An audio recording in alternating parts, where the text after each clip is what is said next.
புதியதோர் படைப்பாய் புவியினை மாற்றும் புனிதத்தின் ஆவியே, வரங்களை பொழியும் வளம் நிறைவூற்றே பரிசுத்த ஆவியே.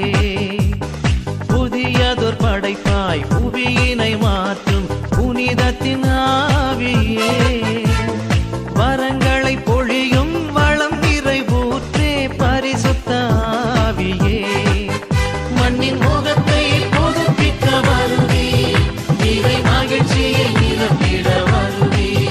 மண்ணின் முகத்தை புதுப்பிக்க வருவே, இறை மகிழ்ச்சியை நிரப்பிட வருவே. புதியதோர் படைப்பாய் புவியினை மாற்றும் புனிதத்தின் ஆவியே.